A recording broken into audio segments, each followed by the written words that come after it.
Hey everyone. So, I want you to imagine a world that's just been through centuries of nonstop war. What's the one thing you'd want more than anything else? Peace, right? Well, that's exactly what Japan got during the Edo period. But, and this is a big but, that peace came with some really strict rules about who you were, what you could do, and where you fit in. Okay, let's get into it. To really get what this world was like, we're going to see it through the eyes of someone who actually lived it, a merchant named Haruto.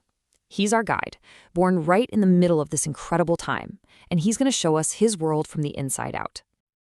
So first things first, what exactly was the Edo period? Well, it was the super long chapter in Japan's history. We're talking over 250 years where the country was run by a powerful military government, the Tokugawa shogunate. They put an end to all the fighting, but they also created a very, very structured society where everyone had a specific place.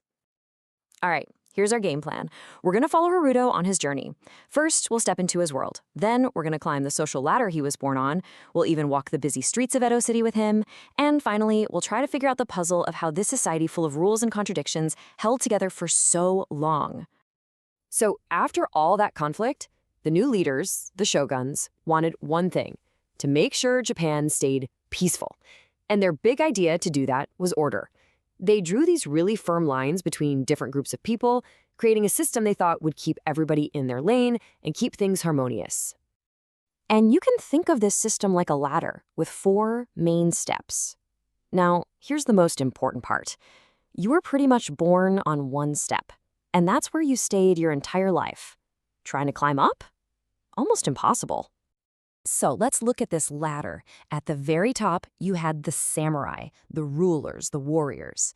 Right below them were the farmers, the ones who grew all the food. Then came the artisans, the skilled people who made things. And way, way down at the very bottom, the merchants, the people who just bought and sold stuff. Okay, so what was life actually like on each of these steps? To figure that out, we've got to take a closer look at each class, and we'll start right at the top. All right, so the samurai. These guys were the elite. They were the warrior class. But since it was a time of peace, a lot of them became government officials and administrators. Those 2 swords they carried, that was a very clear symbol of their power and their status.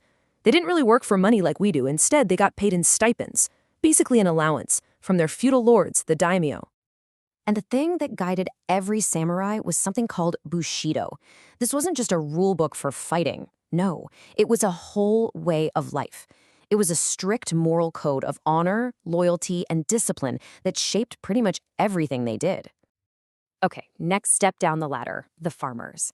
Now, in theory, farmers were highly respected. Why? Because they were the backbone of society. They grew rice, which was the most important thing in all of Japan.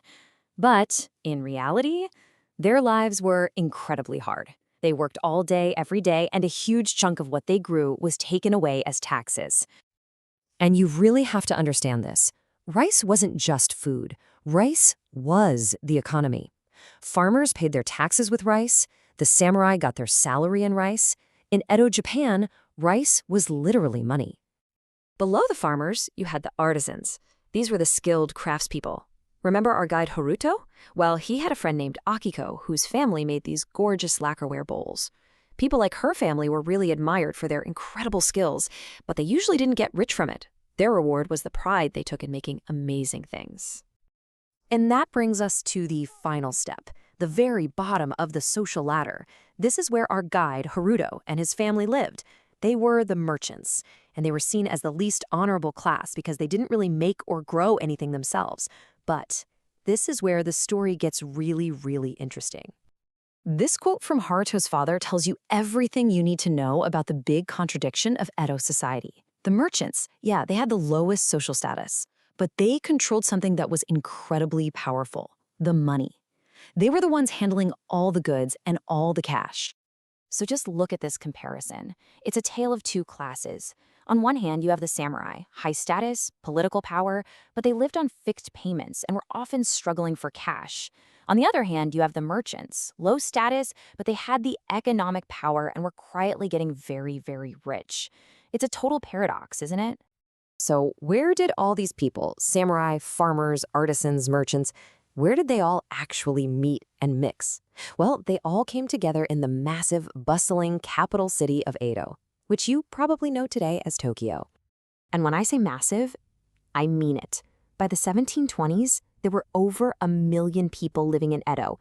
That made it one of the biggest cities on the entire planet at the time. And all that incredible growth, it was fueled by the trade networks that merchants like Haruto's family built. I mean, just imagine walking through the city markets. You'd see these stalls just overflowing with colorful kimono fabrics. You'd smell fragrant tea leaves. You'd see goods from all over Japan, including those beautiful lacquerware bowls made by the artisans. It must have been a total feast for the senses. And life wasn't just all work and no play. Edo had some amazing entertainment that people from every single class enjoyed. Crowds would pack into the famous kabuki theaters to watch these super dramatic plays.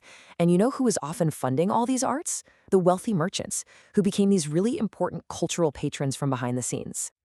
So that brings us to the big question. How did this society, with all its strict rules and its strange contradictions, actually work so well for so long? How did it all hold together? Well, the way Haruto saw it, everyone had a part to play. Each class had its own duties and, yeah, its own difficulties. From the samurai keeping order to the farmers growing food, everybody was contributing something essential to keep the whole machine running peacefully. And when you lay it out like this, you can see how it all fit together like a giant puzzle. The samurai provided order. The farmers provided the food, which was also the nation's wealth. The artisans brought skill and beauty into the world. And even at the bottom, merchants like Haruto were driving the economy and making the great cities grow. Every single role was vital.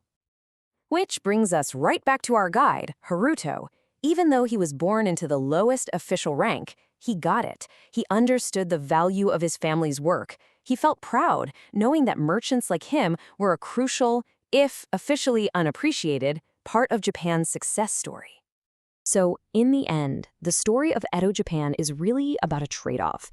It created over 200 years of peace and an incredible culture, but it did it through a system of really strict order. And that order locked people into roles they could never escape. It leaves us with a really powerful question to think about. Can any society be both perfectly orderly and at the same time truly fair to everyone inside it? Something to think about.